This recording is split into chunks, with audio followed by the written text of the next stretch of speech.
Maharishi further explains this chapter of Raja Yoga Sutra practice.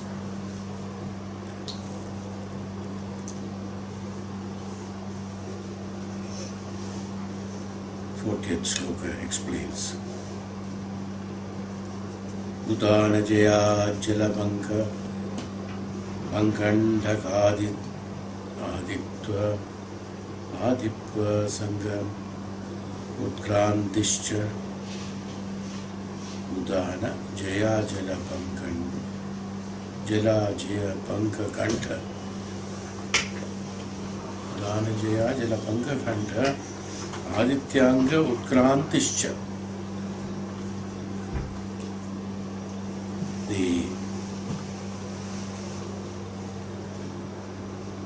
Is trying to explain us about the pancha pranas now. By mastery of Udana,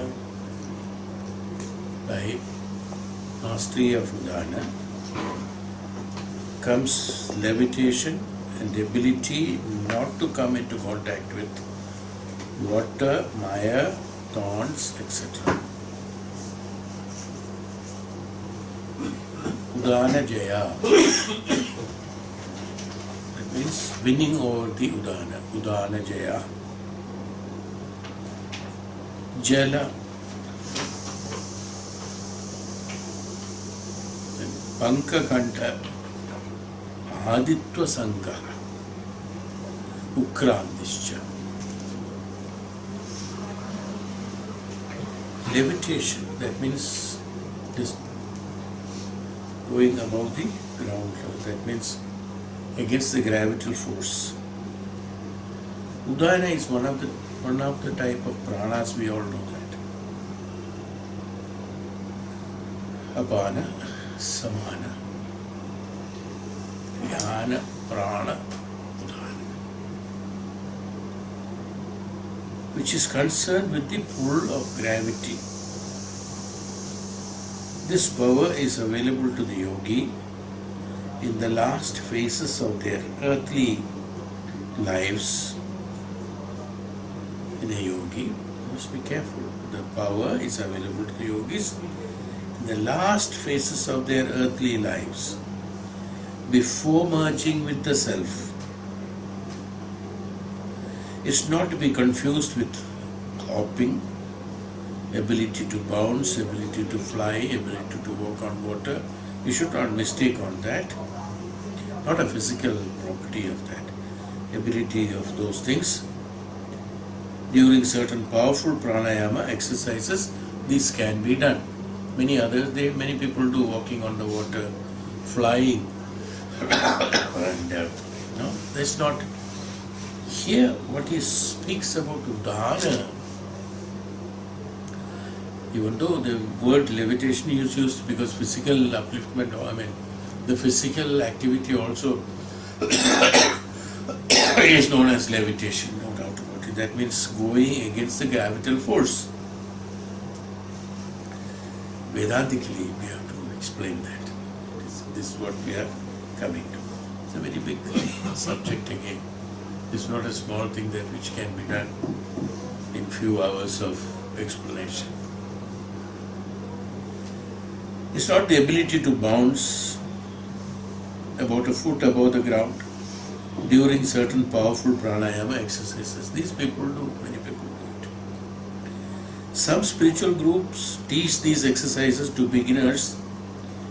However, this is physically dangerous and is not recommended because it causes the prana to move too quickly in the body, and problems can result for those who have not been practicing asanas and more simple pranayamas for a number of years. Any immediate changes or any irregular changes of prana in the system will definitely cause damages. This is known to all of us. Many people, out of curiosity, they say, awaken my kundalini, awaken my this, or make the pranayama. And I mean, they want to do some magic, do levitation, okay, so that he can present himself somewhere which he can consider himself as superior or something like that. Whatever it is, these kind of activities or physical activities, he says, is not what he means by here, Udana Jayam. And also he has specifically told here, what is Udana? Is that a yogi, a man who has learned the Shastras, Vidhis, Tapasya, no, not the physical exercises, Vidhis, all these Vidhis, ultimately ready for Layam. So he said that in the last phase of their earthly lives. That's the last phase of earthly. So where is the question of exhibiting or levitating and flying and going and all that?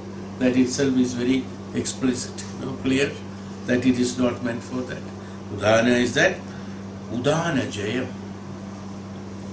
How do you attain this? This we have already told that, so every paragraph we are not repeating it. How is it possible? Do you remember the subject with which all this can happen?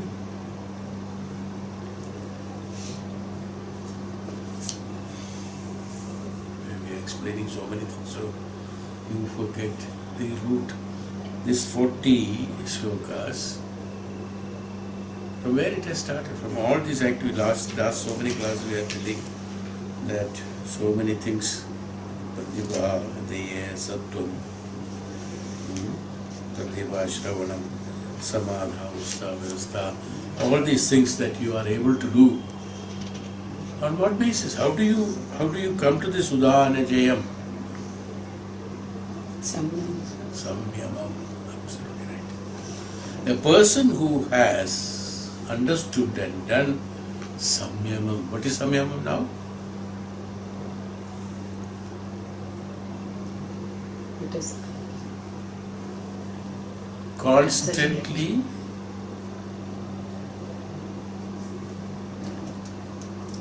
I don't know. constantly Dash. constantly meditation. Higher consciousness. 1, 2, 1, 3. Layam. Fine. Find out what is samyamam. Okay, that's the basis. Okay, from there only all these things have started. So, a man who is able to do samyamam, a man who lives in samyamam, who constantly being in samyama is consisting of those three. This much indication I can give. He reaches that Udana Jayam. When he constantly practices, he reaches the Udana Jayam. You see, that is how it started. So from the Udana Jaya, what is that? Physical levitation takes place, or the levitation takes place, levitation, and what he said here, availability of, and the ability not to come into contact with water, etc. That means water, etc. in the sense pancha bhutas. Not to be affected by the pancha bhutas, not to get touched by, or not to come in contact in the sense, not to get affected by the pancha bhutas. The person, we always told you that when all the pranas will go away from apana to prana, everything will go away. Udana remains, these are the first lessons we have spoken. Udana remains with the memories which will reinstate. So Udana, storage space. Yeah, that's Udana. The person who has done the samyamam, practicing samyamam, living in samyamam, doing everything in samyamam, what happens? He reaches the status of the Udana. When he reaches the status of the Udana,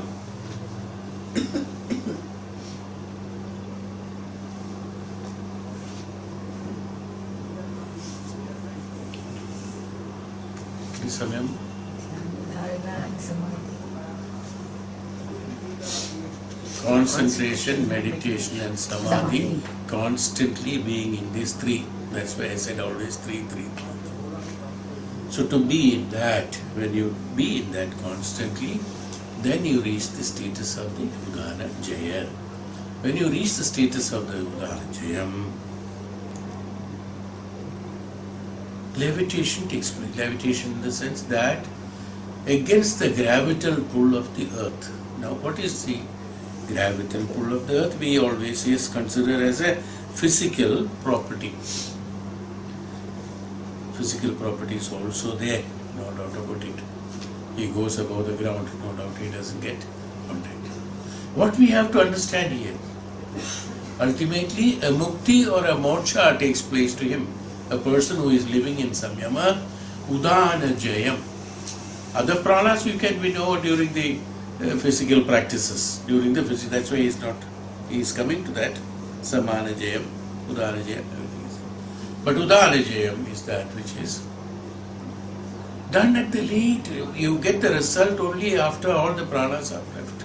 And at the last point, only few hours left or few minutes left, the last phase of the living in the earth, that when before he getting merged with the self-realization or the mukti or moksha layam, before the layam takes place, this comes, that means going against the gravitational force of the earth. Gravitational force in the sense physical properties are also there, and the manasika, that's called adhyatmika prakriya also takes place. In the adhyatmika prakriya, what is that? Udana.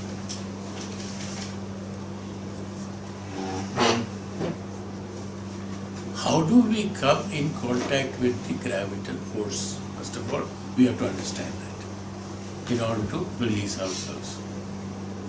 Apana is the property physically provided in the human being to get attracted to the gravitational force. So, Apana, Mooladhara chakra, is the one which is keeping us in contact with the earth.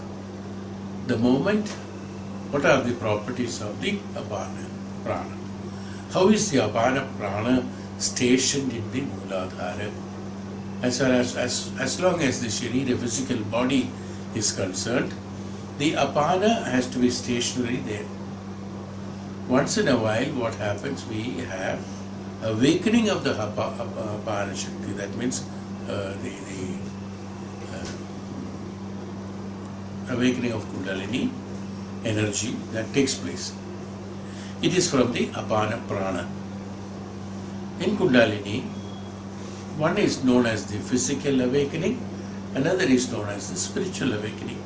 This I have explained during the classes many times.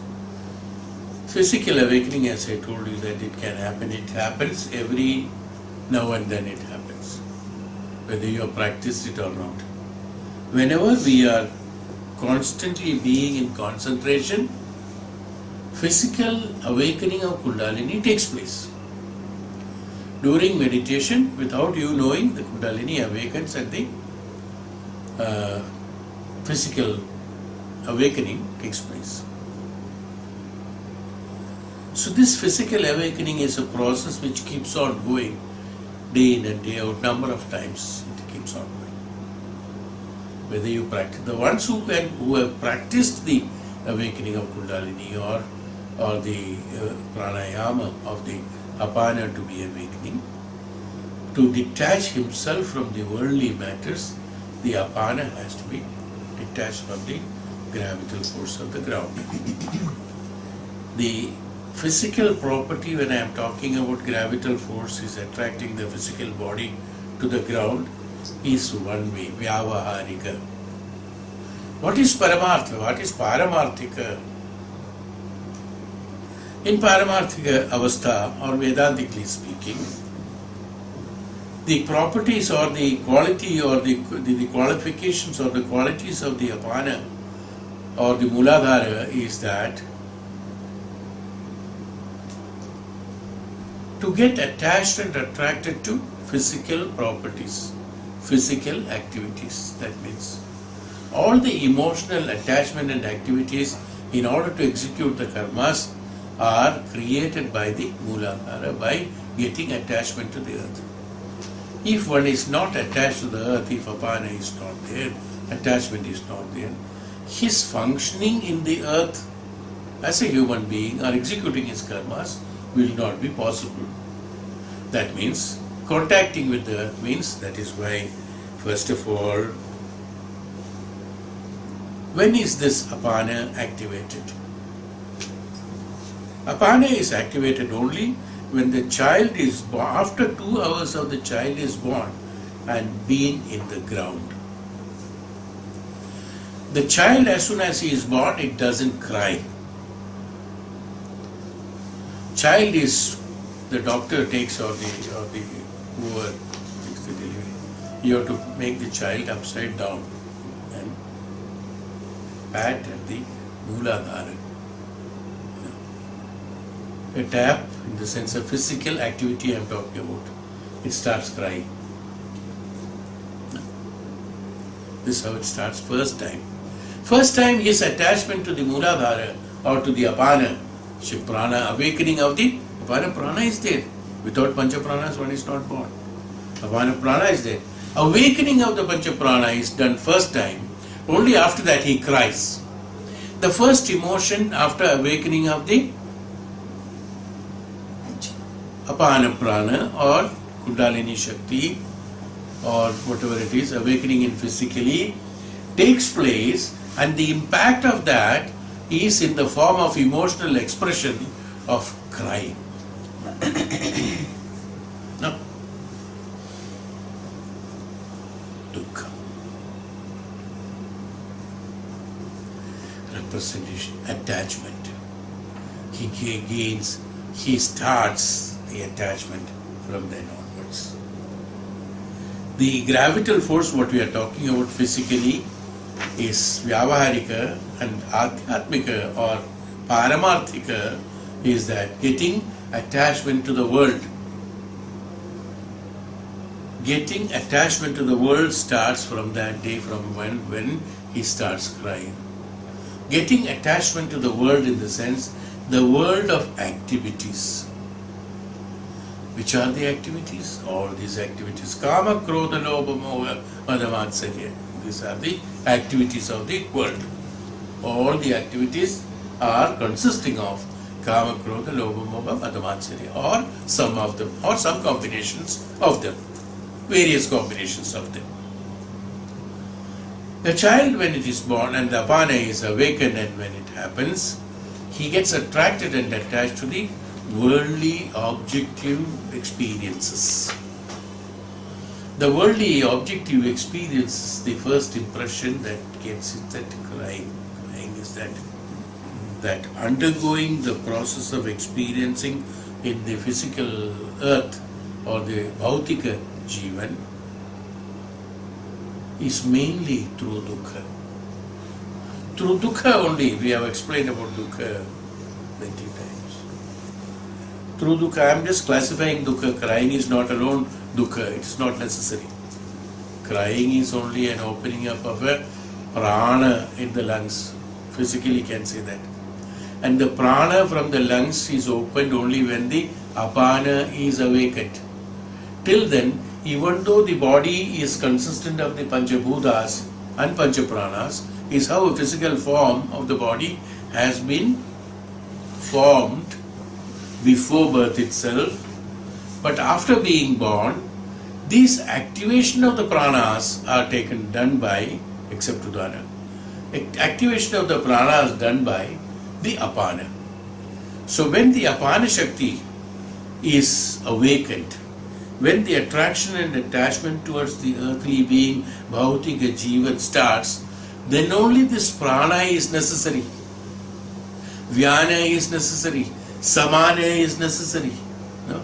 Otherwise, it is not necessary. So these are all awakened only after the child is born.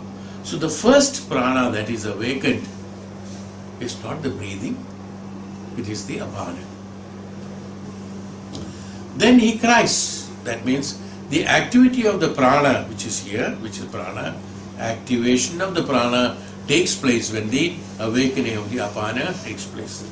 Then it comes to the samana, vyana and all those things. That is later. Now this also indicates and takes us to, Vedantically speaking, takes us to attachment to the earthly being. The moment we are born to the earth, when the apana is kriya, apana prana is out of pancha pranas, the apana prana is the lowermost and at the tip of the spine below in the Mooladhara, and when Mooladhara is attracted to the earth in the sense, that's how the gravital force, we say the attachment to the earth is through the gravital force. Vedantically speaking, the attachment to the world is through bhautika swabhava in a human being. That means your attachment to the worldly matters, we called it. We called it as worldly matters. What are the worldly matters? How the earth is surviving? Worldly matters are those kama, krodha, lobha, moha, manamacharya. This is necessary for every human being or every sharira that is born in this world. Now, this is provided to the sharira. Each and every jivatma is provided with these panchapranas. For the purpose of utility of these panchapranas, for executing his karmas dharmically and getting mukti or moksha from the karma loka or karma mukti from the karmic effects. That is why this has been given to them. But excessive or irregular utility of these pranas will create imbalance in the human nature. Not only physically, even psychically. The psychic's consciousness and centers are to be balanced in all these panchapranas in its own matras or in its own properties or in its own intensity. This has to be regulated. Now, the apana should be functioning at a particular vibrational frequency, and that has to be maintained. The same frequency is not provided to the prana or the vyana or the upana, udana or apana or the samana. They are all differently provided depending upon the function of the emotion as well as the upkeeping of the emotional status in a being. A sharira in the physical body, the sharira itself alone is not enough or not at all enough in order to execute our karmas. What are the things which are helping us to execute our karmas? Our emotional balances. We call it as intelligence. How do you get intelligence? If your pranas are not balanced properly, how will one be intelligent? No. It will not be there. And intelligence has to be created. Or why the intelligence is required? Intelligence is necessary in order to awaken the properties of the Dhyanam that is provided in the Antakarana, intellectual center, has to be explored, exploited and utilized for the purpose of existence of the sharira in order to execute the karmas.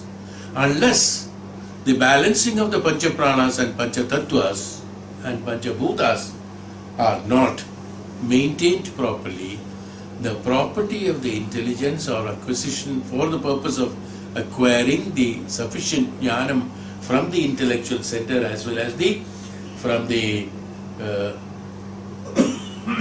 mana or from the jivatma or atma will not be there for the intelligence. In order to make the intelligence function, or in order to make, that is why we have distorted intelligences. That's why our intelligence working with intelligence alone or from the intellectual thoughts from the intellect, whatever borrowed by the intelligence, and functioning with the experiences that is being done by the indriyas, and the feedback of the indriyas, the sensory system, takes place, and the mind or the intelligence or the other mind is functioning based on that, or your intelligence is analyzing based on that and functioning. The mana or the antakarana or the mana or the antakarana, they are not receiving the absolute instructions or 100% instructions from the Atma, as it is because of preoccupation of the intelligence and the antakarana due to irregular or regular or constant submission of the information through the indriyas or the sensory system, which is contradicting from the ideological theories of the antaratma, which is producing or which is there in the existence. Because the events that is happening externally is being analyzed only depending upon the lower consciousness and analyzed and then utilizing for our purpose of execution of karmas, which doesn't happen. That's why we are not sure of anything.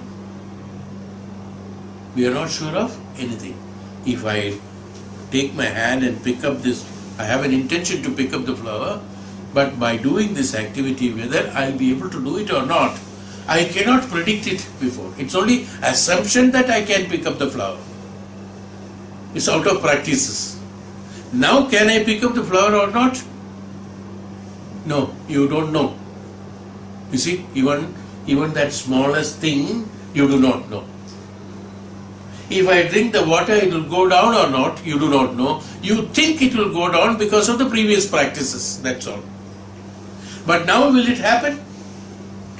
Through the experimentation or through the knowledge. Can you explain it? You will not be able to explain it. Why? Because everything that we are doing is based on our experiences only. And these experiences are only physical. And that what you have experienced in this life from the childhood to now, only you will be in a position to understand. Whatever you have undergone, the experiences from childhood to now, only you will be in a position to understand, not something which is beyond that. Even that also, you understand it because you have undergone the practices of it. If you have not been drinking water, you do not know after drinking water it will go down or not. You do not know. You understand what I am saying? Am I right? You do not know. You assume, yes, if I hold my hand like this, if I put like this, I can take the flower. You may pick up the flower. That's a different thing. But do you know that before doing it? Is what I am asking. Not by the practice, by Dhyanam do you know. Through Dhyanam, are you sure that you will be able to pick up that?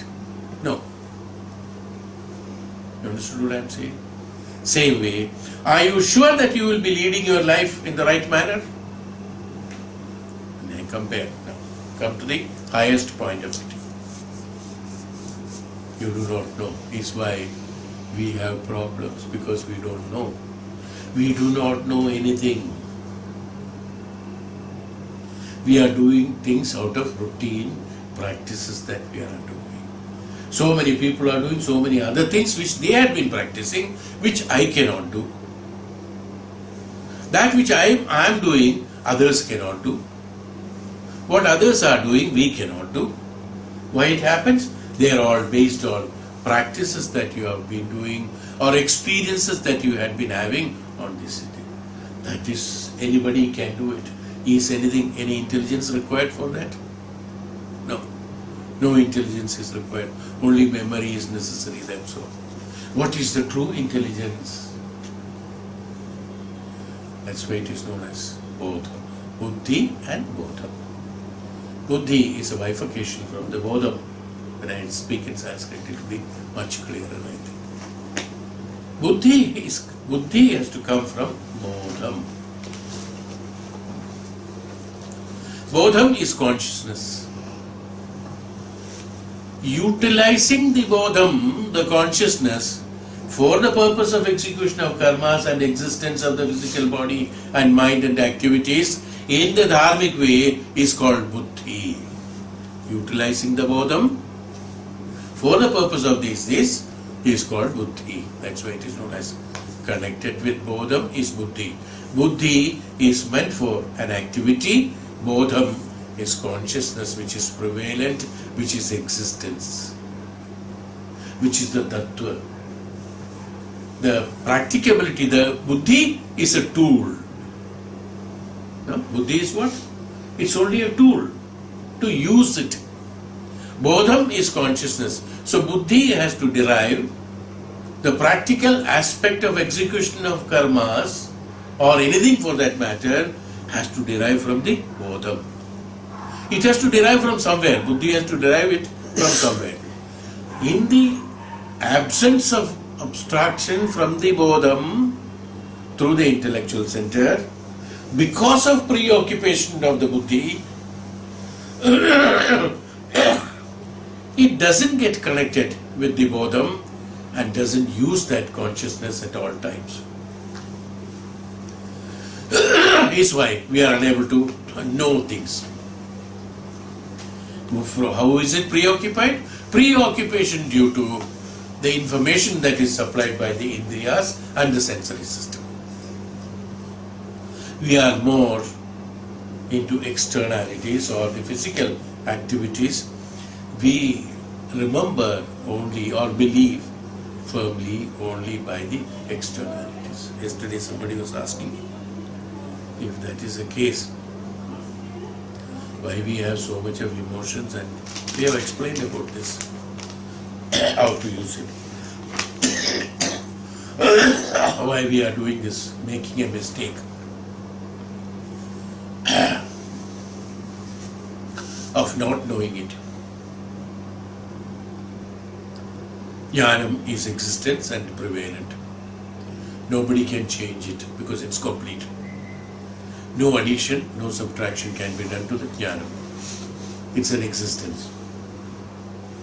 This is known to intellect as well as mind and the intelligence and the sensory system, that it is existing.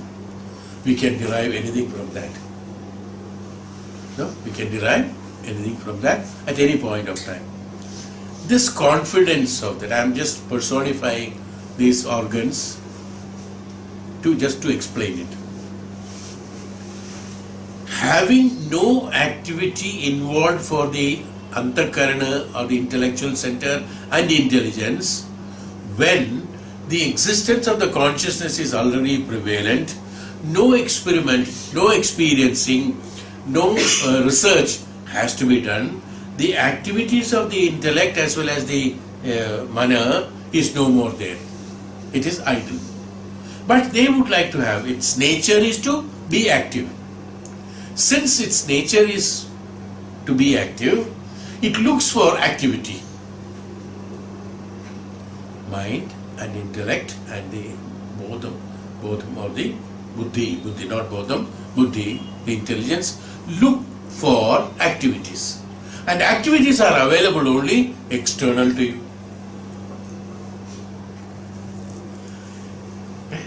That's in the worldly objects, that's called the bhautika jivan. So automatically what happens, since it has got an interest to have only getting attracted to the activity, why it is getting attracted to activity? Because there is nothing to do. I have nothing to do at home, let me go for a movie. If you are preoccupied and there is a lot of things to do, will you think of going for a movie? No. You won't know. No, I don't have time to spend 2.5 hours there sitting idle. No. If nothing else to do, then let me have some activity. Mind and the intellect and the intelligence is like that. It doesn't have any activity in the consciousness is complete. None of their interference is necessary in order to increase the consciousness. Is it necessary? No. They need to borrow the information from the consciousness. Then why the consciousness is there? Consciousness is there and the bodham is, the buddhi is there and the intellect is there only for drawing information from the support of the bodham, with the support of the bodham, these activities what is there has to be analyzed and reject it, fulfill it, remove it, complete it and finish it off is the purpose of this existence. Instead, the mind and the buddhi, intelligence, get attracted to activities.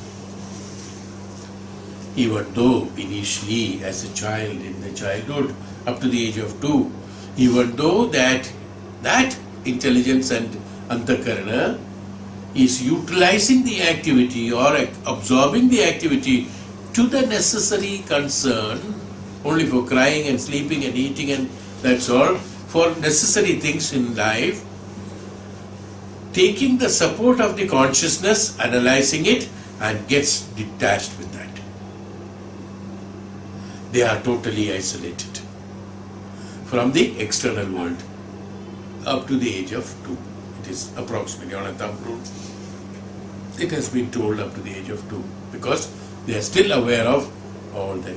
So yesterday somebody was asking me, so is the past life regression or regressing or remembering things or not necessary? And then is it that we are not supposed to remember everything? Is why we do not remember anything. That's why we are like that. Why is it like that? Had I known the karma, I would have been doing it. Now I do not know what is the karma and I am not able to do it according to that is what the question was. I said, is it that we are supposed to not to know that, that's why we are born like that and it has been vanished from our memory? I said, no, absolutely wrong concept. Each and every child is born with all the memories of all the Janmas. God has created, if you call God as created, if God's creation or the creation. When a child is born, he is complete with Dhyanam. No deprivation has been made to any child for that matter. Even a spastic child, mind you. He is conscious of all the Janmas that it has undergone and he knows exactly what he is going to experience, what he is supposed to experience. I have already been explicit in his mind, absolutely clear. Had we maintained, so I told him, had we maintained that capability, we have been provided with that capability, have been designed according to that, have been provided and sent you to somewhere. Now you go and eat biryani in the shop and forget about what you are supposed to do. Just joking. Whose mistake is that? You got attracted to all the activities of the world, and because of the preoccupation of the activities that you got constantly being engaged, you neglected the consciousness that is prevalent and forgot or do not take support from there. It happens so many times, is it not? We have a tool in the drawer, but we forget and we look for the tool for everywhere and we buy a new one. Because we do not know that is already in there. It has not been used for long. Screwdriver is kept there, but forgotten where. No, it's not there. So you have to go and buy a new one. Because you do not know it is there or not. Same way, I'm just giving a very silly example for that. The mind and intellect, what happened? It is, just because of the preoccupation, it's only preoccupied with the activities of the indriyas and the sensory system and constantly being interacting and then analyzing and producing results out of it, utilizing that results for the purpose of activities of the karmas. This constantly continues. No? Is why he is not able to constantly, completely, whether it is necessary or not, the consciousness, prakasham of the consciousness is always there, is how they are functioning. That without knowing or automatically, this kind of support is being taken. Is how we are preoccupied with the externalities. So after 2 years of that, we get attached to the worldly matters and more of worldly matters are being attached to, we forget about the Dhyanam that we have. It is prevalent in each and every Jivatma. It is not learned and it is not owned by any individual specially and have to be practiced for that. No. It is there, it is existing. Only thing you have to be conscious is why it is known as realization. The word is used for realization is that Atma Jnanam. Nobody has told a word to teach you Atma Jnanam as anywhere. In any Shastras have told to teach Atma Jnanam? No. Atma Jnanam has to be evoked from inside, realized from inside. So, why did I say all this? So, when the prana, apana prana, is how it started. When the Udana, this is Udana, about Udana only we are talking. So, it starts from the pancha pranas. So, Udana is the one where all the memories are stored. All activities that is being done will be stored. Karmas, karma phalas, everything is stored. And these have to be Udana Jayam. Has to be done. That's why he has used the word as Udana Jayam. How can you do Udana Jayam? By samyama. What is the possibility? By constantly being in the concentration, the samadhi and the meditation and then samadhi. What happens? You have vairagya towards the worldly matters. That's what happens. During meditation and concentration, meditation and samadhi, you create a vairaga, non-attachment. It's a very controversial subject, non-attachment. Very confused subject. Many people do not understand the meaning of non-attachment. Non-attachment is that non-involvement. Nissangatata, nissangatvata. Nissangatva. It doesn't mean things should not be there. All the things that are there prevalent in the external world will be there. You are meant for utilizing many things out of the worldly matters. You have to use money, you have to use clothes, you have to use things like that. Everything has to be utilized. It's only meant for, that's why it has to be used. Everything has to be used only. They are all meant for using. Upayoga. Upayoga. Why the word is upayoga? Do you know? You don't know. We only know use. That's all. We don't know the upayoga. That's the beauty of this Sanskrit language. Yoga, upa yoga. Asana, upa asana. Yoga is what? Yoga is for merging. Yoga.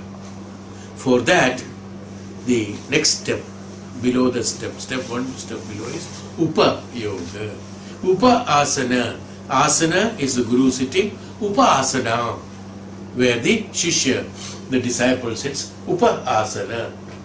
When he sits into Upa Asana, he derives the Jnanam of the Guru from the Asana. Upa Yoga. That what is necessary for the purpose of merging only be there below that is called Upayoga, utility.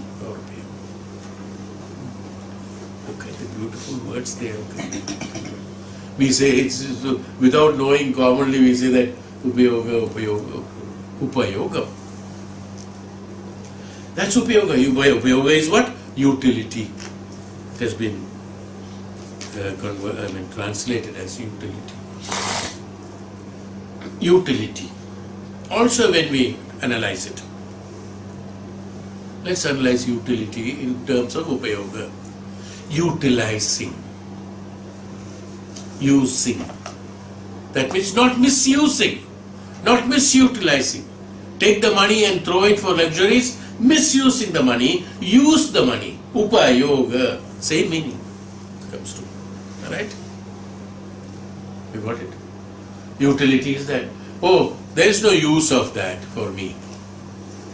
No, I'll give you an elephant. Oh, no. There's no use for me. No use for me. For my upayoga, that is not necessary. What happened? Nissangatada has been created there. That what is not necessary for me, Nissangatva has to be created. Do not get involved and attached to anything and everything. Let the elephant be there.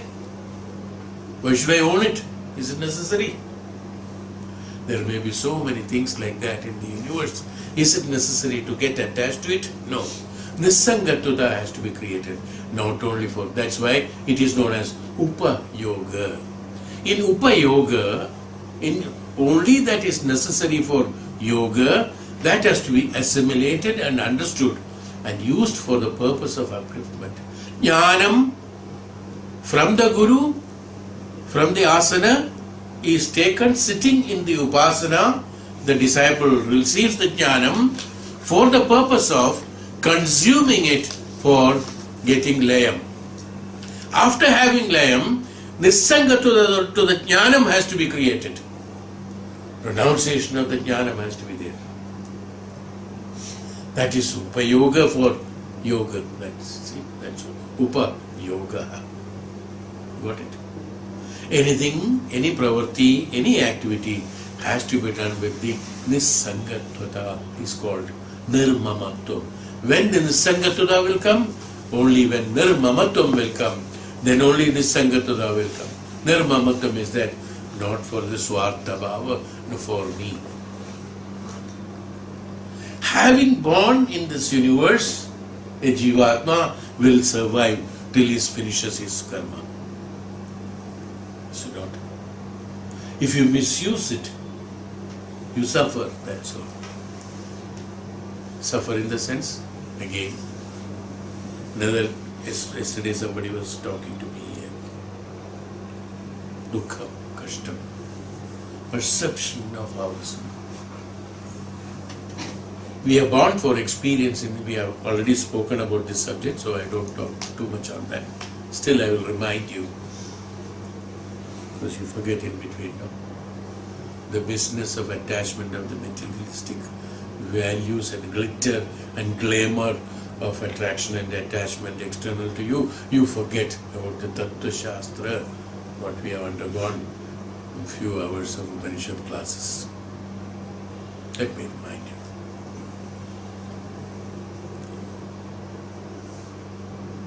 All our experiences, as I told you, we are born in order to experiment and experience and exhaust the karmas. During this process, what happens? Because of our preoccupation of the materialistic values, glitter, as I told you, glitter and glamour and attachment and affection and then pretension and all those things. There are two satyas. One is Paramarthika Satya, Vyavaharika Satya. Vyavaharika Satya, Paramarthika Satya, in Satyam, truth.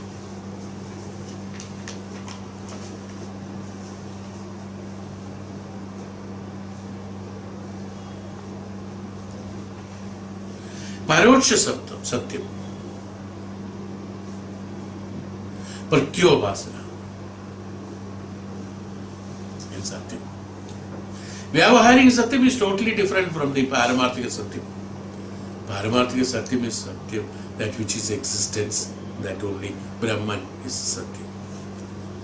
Vyavaharika Satyam is, from time to time it changes the Satyam.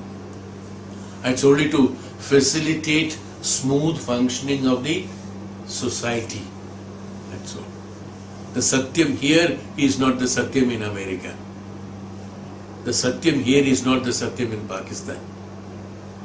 You know, Vyavaharika Satyam. You see, in every activity of Vyavahara of ours, each and every small thing you take, the Vyavaharika Satya is different. From time to time it is different. From we are born now till we are old now. Now look at the events that has happened in our life itself, you will find that the Satyam which was that earlier in Vyavaharika Satyam. Now, why did I say that? Is because What did I say?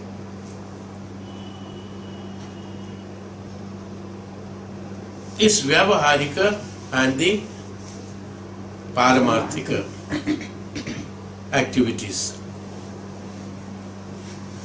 Everything in Vyavaharika, when you look at it, your expectations are too high. Because of your expectations only, the analysis of the dukkha, kashta and the happiness is analyzed. In Paramarthika, there is no dukkha, there is no kashta. Everything is sukha only. Everything is experience only. Because I am here in this world, I have to experience this world. And the activities of the world in order to survive is a mixture of dukkha and sukha and all that. And accordingly, Shastras, Vedas, and experimented have undergone that. Whenever we have got Sangatvam, or whenever we have got Raga, Raga is that? Ragam, Raga Dvesha, Ragam. Raga is attachment, Ragam. Okay. Whenever we have got Sangattuda, or whenever we have got Raga, whenever we have got attachment and attraction, all this is called.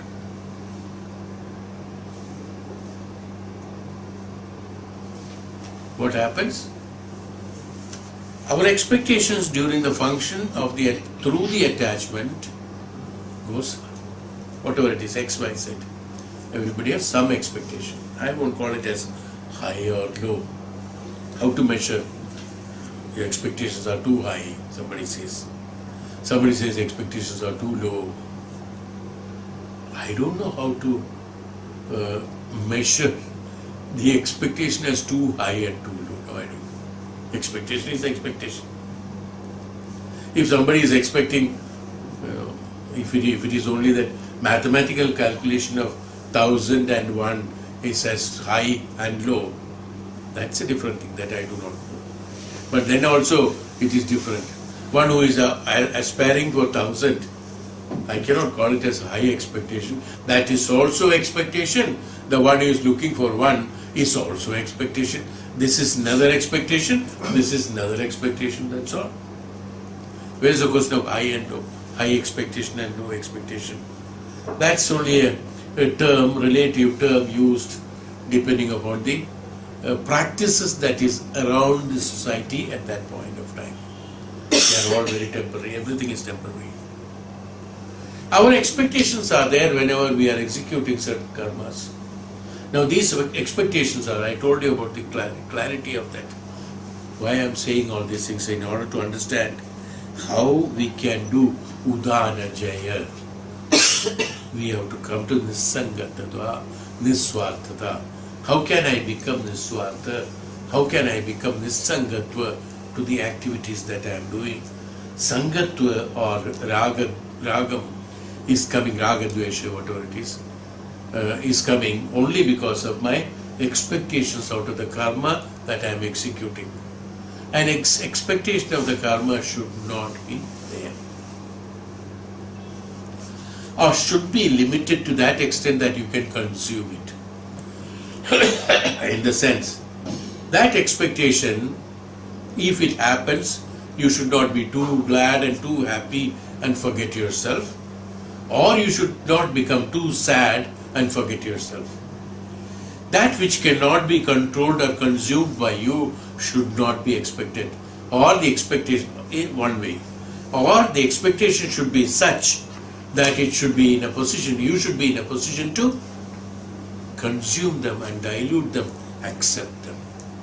No. Then the Niswartha, Nisangatva is easier. What happens is that our expectation, when it doesn't happen according to our expectation, then we go into deeper depression out of it. Is why we call it as kashta, we call it as dukkha, we call it as miserable. What is misery? What is misery? And what is happiness? What is misery? And expectations are not met. Well, that is true. Can we explain? misery. You tell me an example that the tree burning is miserable, house falling down is miserable. Is something like that? Is it misery? What is misery? One falling sick is misery. These are all generally what we call it. I'm just telling. These are all what we call. When we have an impact of kashta in our mind, we call it as miserable. A miserable word and status is a helpless status that we are expressing ourselves be in it. No. Miserable means I have nothing else I can do. I have come to the last point of it. This is what I am saying. Now, do you stop living there? Life continues. Next day morning, again a new morning comes, new events come, new experience come. Yesterday's misery has become mishri next day morning.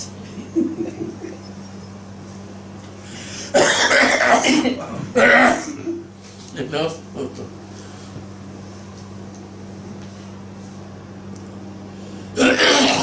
Nissangatudha.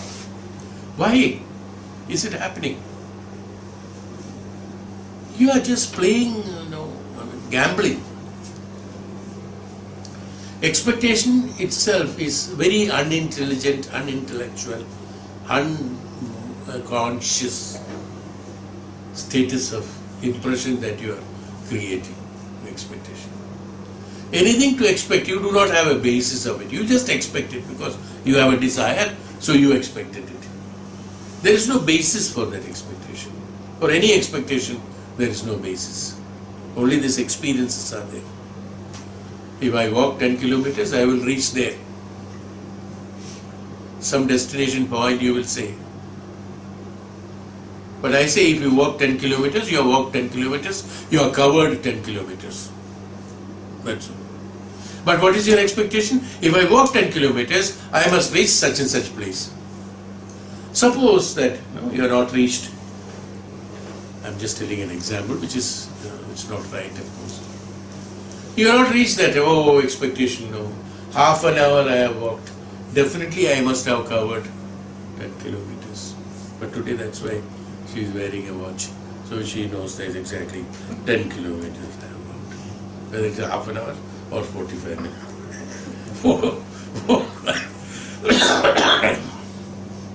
Have I reached or not?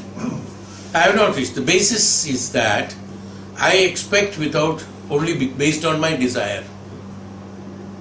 I want it, so I expect that. So whatever my activities are based on expectations. Since my activities are all based on expectations, and expectations are absolutely imaginary, how will you derive kashta from that? Absolutely everything has no basis. You just think of it and you just thought of it and you got, I am in kashta, I am in dukkha. Nissangatudha towards the expectation. Having born, we have to execute the karmas. Nobody can sit idle. No. Karmas, the intellect and the atma and the intellect and the intelligence and the mana will take you through the karmas. You have to do it.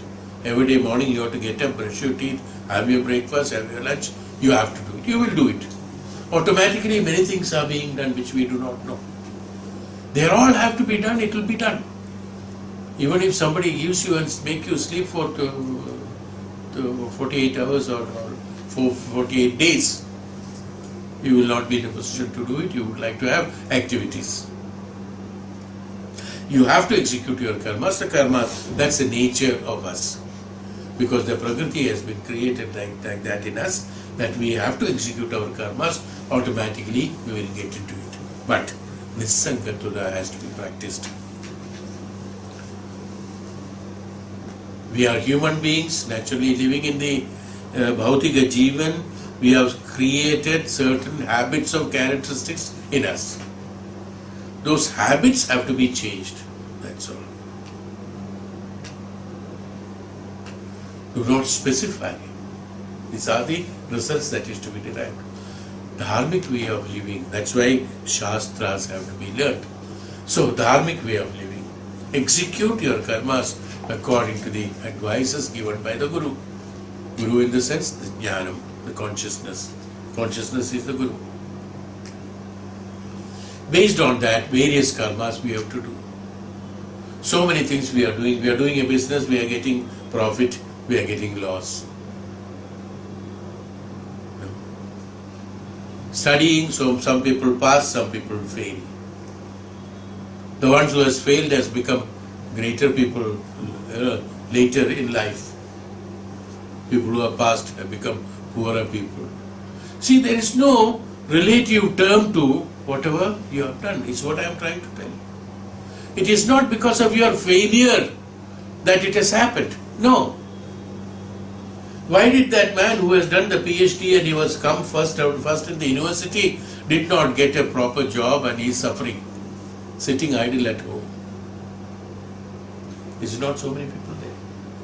But you look at those people who have done only basic education and then they have become great directors and the millionaires and billionaires or whatnot. Okay, why? So there is no relativity that if I do this, this should happen. Don't relate it. You understood what I am saying?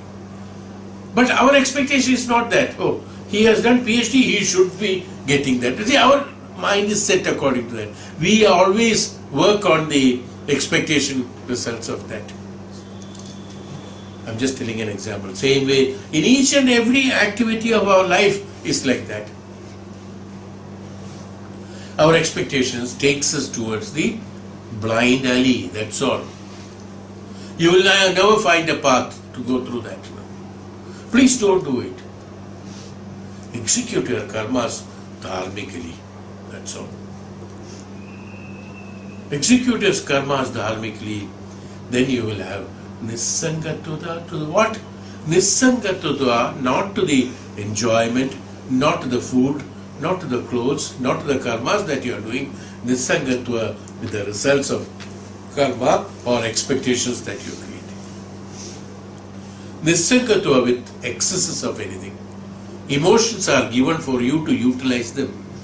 Anger is given to you for you. I have explained about this, I think, earlier also. Anger and jealousy and hatred and everything, dukkha or sadness. Everything has been given to you to utilize them in that matra. In each and every location, certain amount of these negativities, or what we call it as negativities. These powers, I would call it as power. Anger is a power. Jealousy is a power. You see, it can destroy, is it not? So it has got power. Anger can destroy. It has got power. Hatred can destroy something. It has power. They are powers. Shakti. That's a Shakti in you. To make the physical body and your emotional balance, you have to utilize them in that mantra.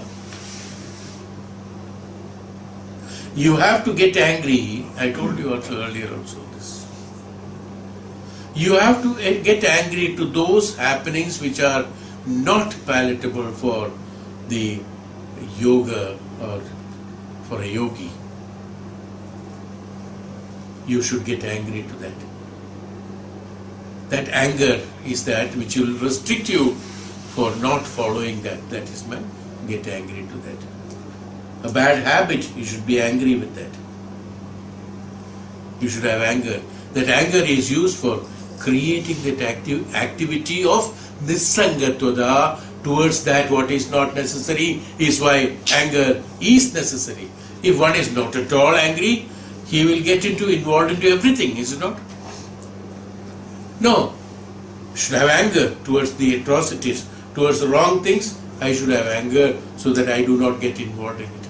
This anger has been provided as a power to refrain you from those activities which obstruct you for your layam or the yoga. Utilize the anger For the purpose of yoga, utilize for that. Maharishi said that I curse, you will have impact of bad impacts on you because of my tapopala. But he doesn't curse anybody except those who are really bad to him. That curse has to be used. He has got tremendous powers. The curse is not used for anything and everything. No, not excessively used. Very measured. No, used it. That too, he should have a pratividi whenever one gives a curse. Have you seen the Puranas? Have you read it? Any Maharishi, when he gives a curse, he also has got a pratividi for that. Ahilya has been cursed. He said, okay, Ram will come and you uddar. I'm just telling an example. So whenever there is a curse, there is a pratividi. Same way, you should have that much of power in you that when you have anger, you should have a pratividi for destruction due to anger. Otherwise, you should not get angry. Use the anger for your upliftment. Use jealousy for upliftment, not for destruction of you. Use the jealousy should be there. There has to be something better is happening. I must also have it. Nothing wrong to have a desire like that. You have it, but you work for it. Not having jealousy. Now what happens? People who are jealous, they instead of improving themselves to their standard, they would like to bring others to this standard. They are occupied in disturbing them or destroying them so that they do not go up. This is jealousy being used. Jealousy has been given for you to get jealous of, yes, that activity and I must get it. In that matra, it should awaken you in order to create that. You see? So each and everything is a powerhouse. Hatred. Hatred towards unwanted things. But what happens in Kali Yuga? That what is to be hated, everybody is associated with that. And that which should not be hated, people hate it. They are utilizing hatred Vedantically. But the way is gone. Dentically they have done, Dantically they have done Dant. Not Vedanta. Sorry. So utilizing the property of the utility of the hatred is used in a wrong way. That means you are using that force in a wrong process. What happens? It creates destructions to you. When you use that hatred for the purpose of nisangatuda or vairagya, viraga, then you are in a position to have yoga. When in the yoga, that vairagya will lead you to the yoga. So any kashta dukha is your imagination. Kashta, dukha, failure, success, everything. Success, failure, everything is a relative term compared by you to certain small circumstances, and you have ego satisfaction of having that, that's all. Nothing other than that. So by that what happens? You will not be in a position to concentrate, meditate or go into samadhi. In order to go into these things, to have samyamam constantly, what happens?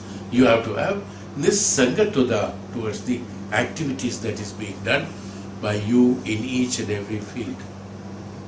So sangatuda should be, that's why sat sangha. Sat sangatuda will make you create nisangatuda to the others. Sat sangam.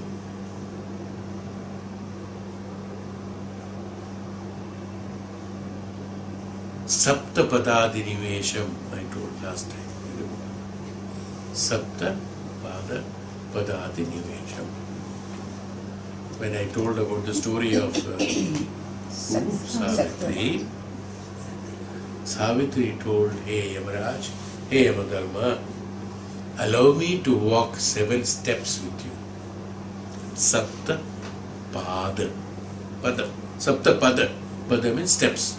7 steps with you, because walking 7 steps with the jnani, with the Dharmaraj. No, Dharmaraj is the man who is the embodiment of Dharma. Walking with him 7 steps will make me jnani also. So allow me Sapta Padadhikaram. That is why in the marriage 7 steps, 7 what is that? Parikrama of Agni. Agni Sakshi, 7 parikrama. 7 steps, if the round is not there, even walking 7 steps along with the one is good enough. That's also there. Sapta Pada is not that what is mentioned. Since there is no space in the mandaka, marriage mandapa, they are going round and round. That's all 7 times. Actually 7 Pada. Sapta Pada. What is Sapta Pada? 7 qualities to be followed. Who can walk with Yamadharma 7 steps? You cannot walk. No. He is an embodiment of the Dharmam. A great jnani, a great Padadhikari. To follow the Guru 7 steps. 7 steps to follow the Guru. You have to be equal to him, or you should be in a position to have absorbed all the qualities of him. So Sapta Pada, the Pada will be exactly same. The Pada steps will be exactly same, not following. Not following, no. The Pada should be exactly same. Pada in the sense, not physical Pada. Sapta Pada, according to the Dhyanam, 7 Dhyanams. Dharmam are divided into 7 properties. We'll talk about it later. 7 divisions. That 7 divisions of Dharmam through the Dhyanam has to be followed in Saptapada. Even 7 words, speaking 7 words with an absolute jnani, not any word, no. Can you speak 7 dharmic, Vedantic, literally the Vedic or Upanishadic Shabda Padas, 7 continuous Padas with the Guru or with the Jnani? This is what Shabda Pada. Continuously 7 Padas of Vedanta, Vedic science, Veda. Each and every continuous, not that in between and thinking about it, no. 7 Padas, talking with him, discussing with him, 7 Padas continuously is walking with the 7 Pada, 7 Pada step for that. Walking with that, that means in 7 lokas, walk with Yamadharma. Yamaraj said, now this, you cannot come with me. It's for the different people. 7 Pada means what is, how it is saying, I will come up to that. The 7 Pada. 7 Asman, no I can. Allow me to come with that is the meaning of it. Not walking on the road 7 steps, no. 7 Pada is 7 status. Each and every Pada, like Vamana kept 1 Pada. The whole earth, the whole Akasha, 2 Padas finished. Same way, 7 Padas are 7 Akasha, 7 Jnanam, 7 absoluteness. This is called the height of Jnanam. Dharma is called Sattvapada. Walking 7 steps with the Pati and Patni is also marriage symbolically to the life. Walking 7 steps is that walking complete life together is called the meaning of walking 7 Pada. 7 Pada is not 7 steps. What are the 7 steps? The life is consisting of 7 Pada. 7 steps, 7 status of life. Completing that 7 status of life with Agni Sakshi, promising that I will walk 7 steps with you, is why Sapta Padartham has to be necessary. Is why this is being done. It's a, they call it as promise or whatever it is. It's not promise. That which is promised can be also violated. Saptapada is that which is firm with the Agnisakshi existence completely for commitment. It's not a promise, it's a commitment. A commitment is to whom? To the self, not to the other. What is he saying? I will walk 7 steps with you is a promise made by himself. If he is violating, he is disregarding himself. It cannot be done. That's called Atmahatya. Again it goes in detail. And Atmahatya is that Papa, sinner. The one who doesn't do it is a Papa. Papa Karmam. What is a Papa Karmam? That which has been designed, not been fulfilled by you. You have committed and you have done the committed suicide. That's called suicide. Atmahatya. What is Atmahananam, Atmahatya? That which has been promised, that which has been taught, what has been executed, what has been according to the dharmam, you violated is called sin or Papakarma. Saptapadam. So what happens? In this everything, through the teachings of the Guru, if an individual walks that Saptapada along with the Guru, you have to be very firm. You cannot be wavering. You cannot violate it. It's not possible. You should be in a position to follow that, what happens. Then you will have learned this Sangatudha. You will be in a position to execute your karmas without Sangatudha in that, without raga towards that. No? When you do without raga, without Sangatva, what happens? It becomes Niswartha. Niswarthata, Nirarthakata. Finished. When it becomes Niswartha, what happens? You always have that bliss in you. You are executing the same karmas. You are going through that. But what happens? Your realization of execution of karmas with the Sangatudha takes place. You have to continue doing it. Actually, what makes us sad, what makes us difficult, what makes it difficult, what makes us having kashta, what makes us having dukkha, we are executing the same karma. The expectation of the result that is not happening makes us dukkha. But the karma is the same only. I cannot change it, I am not changing it. Am I right? That, oh, it is not satisfactory, it's not good, it has spoiled, it has got, these are what makes me kashta. This Sangatudha, how can you come out of it? The material mind, the practice that you have been doing can have vairagya, raga towards that. This Sangatudha, vairagya towards that can happen through the blessings, the bliss of the Guru. Is why Upasana is necessary. Through that Upasana only you will be in a position to attain the status of identification of the Udhanam. Udhanam is that the sum total of the results of the execution of karmas will be assimilated in Udhana, and I can reflect the Udhana in this life itself, whatever is there. And I will be in a position to exhaust them. Is why Udhana Jayam.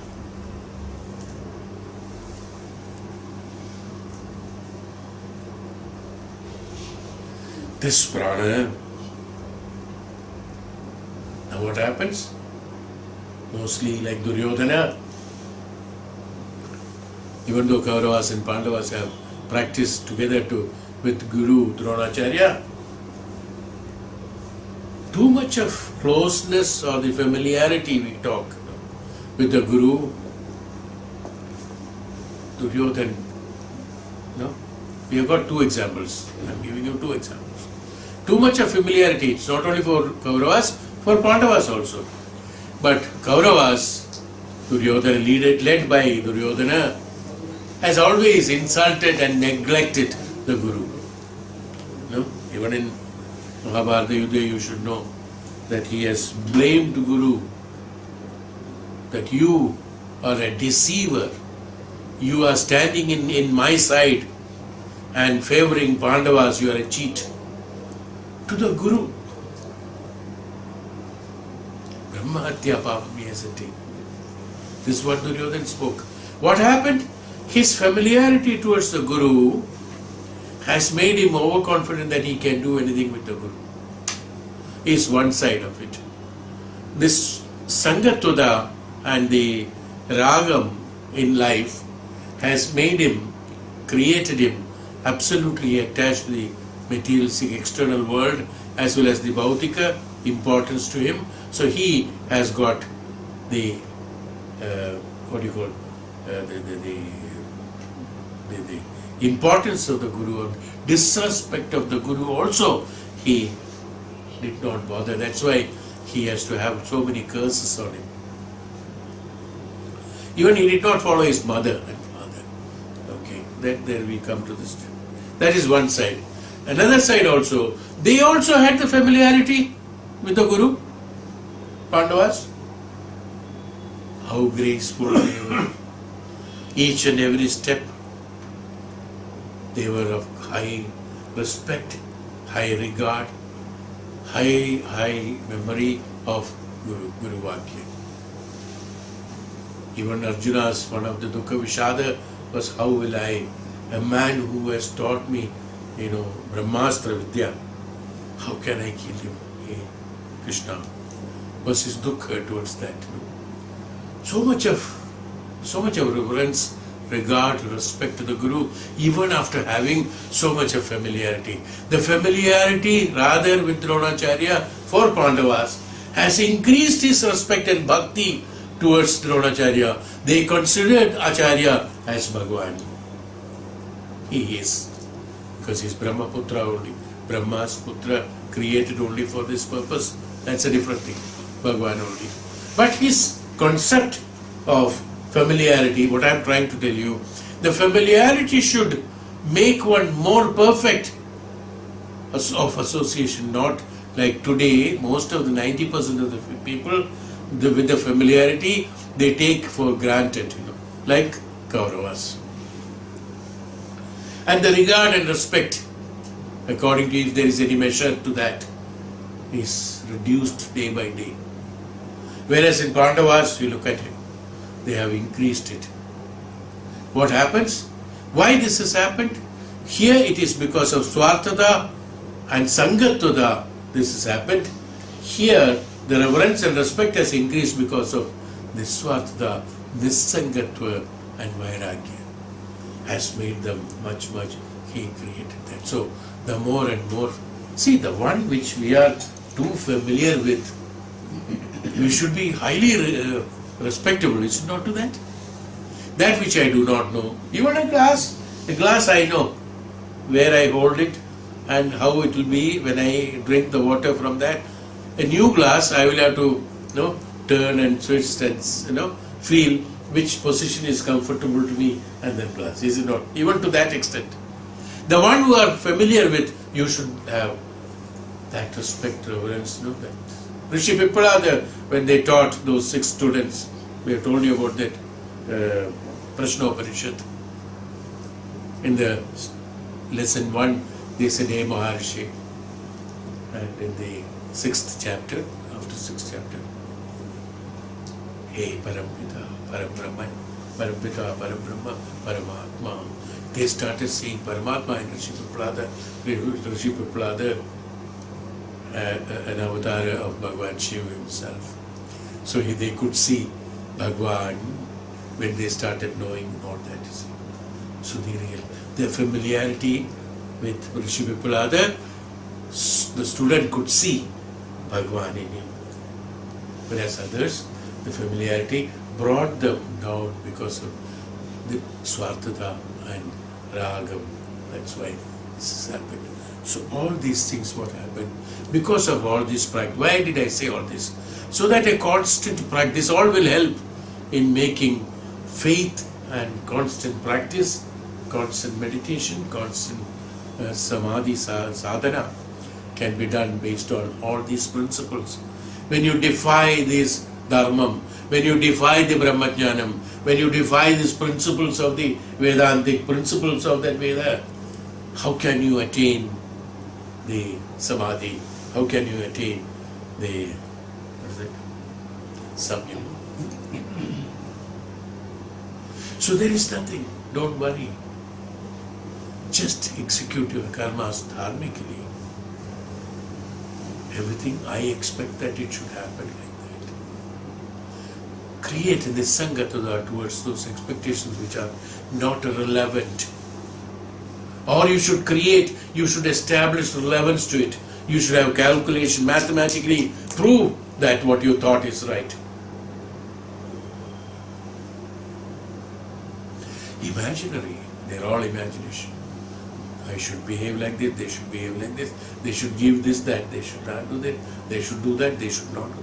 Everything is based on my swartha bhava. Analytical, awakening the udana. Awakening the udana is absolutely necessary so that you are in a position to control. When you awaken the udana, we will be talking in the next class, I think today will be too late. Awaken, when you concentrate on the udana and when we control the udana jam, when it takes place, the Mooladhara or the Kundalini energy spiritually get awakened.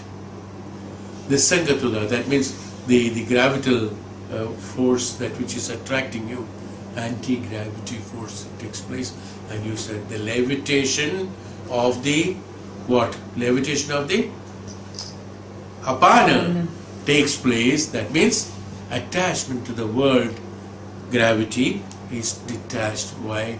Because of being in the udana with this dharmam, with the Dhyanam, with this sangatudha, automatically your worldly attachment, at least you can live with that like that. This is possible. This is the principle. Anyway, this part we'll describe in the next class again. And this is the intimation to you. This is what Vedantically going, levitating, and what is that? Gravity against the gravity of the earthly being.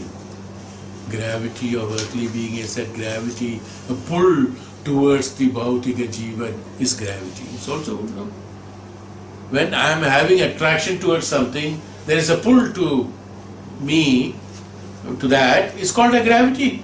It's a gravitational force. I am getting attracted to that is because of the object's attractiveness or my mind being attracted to that. This gets detached when I Vedantic, this is called, that's why I said you, Vedantically having this disconnecting you from the gravitational force of the earthly being. Earth is a karma bhumi, karma.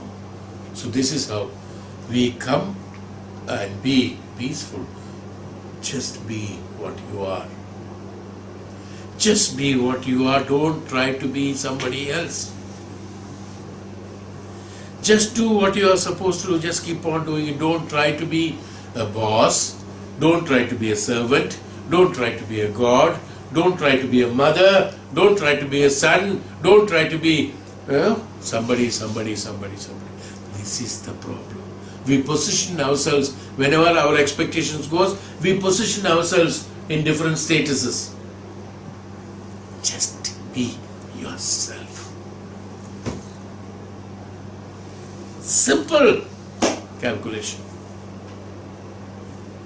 Just be yourself. You are trying to conquer everybody else into a great noble you.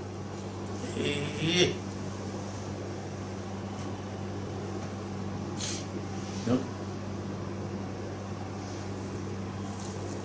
You.